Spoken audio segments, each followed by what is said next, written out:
भक्त भक्ति भगवंत गुरु चतुर नाम बपु एक, इनके पद वंदन किए नासत विघ्न अनेक। इनके पद वंदन किए नासत विघ्न अनेक।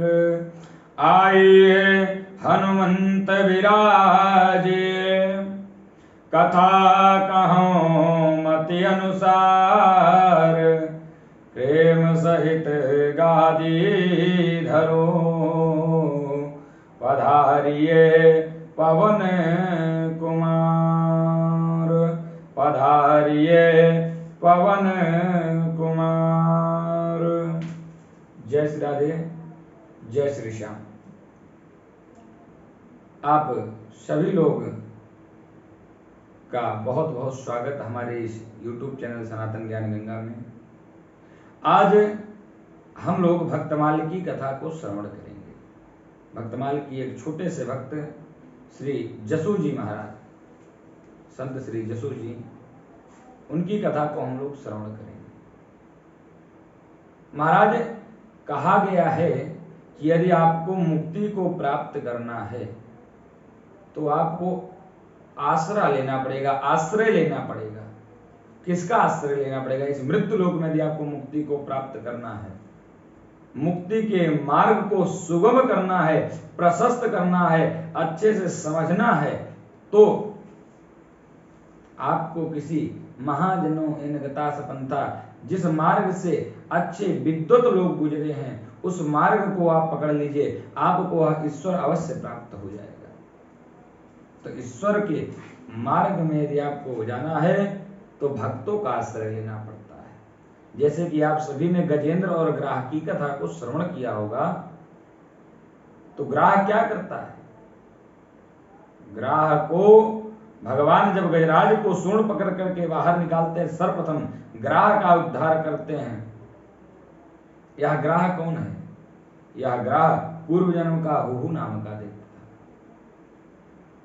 अमर कोश में वर्णन आया है, हा हा हु हु शैव माद्या गंधर्व विस्त्र दिवोपसाम। यह गंधर्व हैं जो है, हा हा हु नाम के गंधर्व हैं। महाराज, तो यदि आपको भगवान को प्राप्त करना है तो उनके भक्तों के विषय में जानना होगा, क्योंकि बिना जाने आपको किसी के अंदर प्रीति नहीं होगी। जब तक आप उसके विषय में, उसके फायदा को नहीं जानेंगे, तब तक आपकी उसके अंदर रुचि नहीं बढ़ेगी। तो भगवान के भक्ति से हमें क्या प्राप्त होगा? महाराज, गंगा और जमुना के बीच में एक बड़े अच्छे संत रहा करते थे, जसू जी। महाराज, जसू जी के यहाँ जो है 2 बैल थे, या डेली जो है वहां पर जुताई इत्यादि करते थे, और बहुत सुंदर ही बैल थे। तो वह उसी से अपने जीवन भरण पोषण किया करते थे। वही जमुना और गंगा के बीच में खेती में जो है अपना जो भी अनाज को हुआ करता था, उसी को बो करके अपने जीवन, अपने दिनचर्या को व्यतीत किया करते थे। एक दिन कुछ ब्रजवासी चोरों ने जो है उन दोनों बैलों को देखा और सोचा, रे वाह, इतने हृष्ट पुष्ट बैल ये बाबा के पास क्या कर रहे हैं? और उन्होंने क्या किया, रात्रि में जो है उन 2-3 चोरों ने मिलकर के उस जो है बैल को चुरा लिया। परंतु हमारे श्याम सुंदर ने जो है श्री जसू जी महाराज को वैसे के वैसे ही 2 बैल दे दिए, और उससे भी ज्यादा हृष्ट पुष्ट।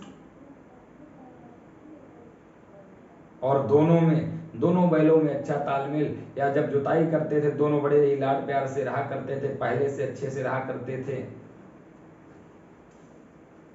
अब एक दिन हुआ, जो ब्रजवासी चोर जिन्होंने उन बैलों को चुराया था, वह लोग बहुत दिनों बाद जो है उसी मार्ग से भ्रमण करने के लिए निकले। जब वह जसू जी महाराज के आश्रम के सन्निकट पहुंचते हैं तो क्या देखते हैं कि वहां पर तो दोनों बैल बंधे हुए हैं। उन्होंने मन में विचार किया, कहीं हमारे यहाँ जो बैल बांधे थे, हम ले गए थे, वह भाग करके तो नहीं आ गए। ऐसा विचार करके वह पुनः घर को जाते हैं। और जब घर गए तो देखे अरे यहाँ तो दोनों बैल बंधे हुए हैं, फिर वहां पर कौन था? फिर बेचारे दौड़े दौड़े फिर वहां पर आए। ऐसा उन्होंने जो है 2-3 बार किया, आते देखते फिर वहां देखते फिर यहां देखते। जब अंत में वह थक गए तो उन्होंने जसू जी महाराज से अंत में पूछा कि महाराज ये आप बैल कहां से आए? तो उन्होंने बताया कि यह बैल तो हमारे यहाँ पहले से ही थे। तो वह घर को गए और उन दोनों बैलों को भी लेकर के आए, और जसू जी महाराज को जैसे ही उन दोनों बैलों को दिया है तो जो जसू जी महाराज के पास 2 बैल थे वह अंतर ध्यान हो गए। यह 2 बैल कोई और नहीं थे, या भगवान ने अपने दोनों द्वारपाल श्री जसू जी को सौंप दिया था, जय और विजय को। अंत में उन ब्रजवासी चोरों ने जो है श्री जसू जी महाराज के शरणागति को जो है प्राप्त किया, और जसू जी महाराज ने उनके बड़े बड़े ही अपने हृदय कोमल हृदय से जो है उनको स्वीकार किया, उनको भगवान के नाम की महिमा को बताया, और अंत में सभी ने जो है भगवान के नाम का स्मरण करके भगवान के धाम को प्राप्त किया। तो महाराज कहने का तात्पर्य यह है कि कभी भक्तों की परीक्षा नहीं लेनी चाहिए, क्योंकि यदि आप भक्तों की परीक्षा ले रहे हैं इसका मतलब आप भक्तों की परीक्षा नहीं, आप भगवान की परीक्षा ले रहे हैं। और हम में इतना सामर्थ्य नहीं कि हम भगवान की परीक्षा को ले सकें। इसलिए हम सभी के जीवन का एकमात्र लक्ष्य है, कहा भी गया है शास्त्रों में कि शरीर मात्रम खलु धर्म साधनम, या शरीर मात्र है जिससे धर्म हो सकता है, या मानव शरीर मात्र ऐसा है जिसे धर्म हो सकता है। इसलिए इस चीज को, इस बात को जितनी जल्दी हो उतनी जल्दी समझ करके अपने शरीर को धर्म के मार्ग पर लगा देना ही उचित है। इसी के साथ जय श्री राधे, जय श्री श्याम।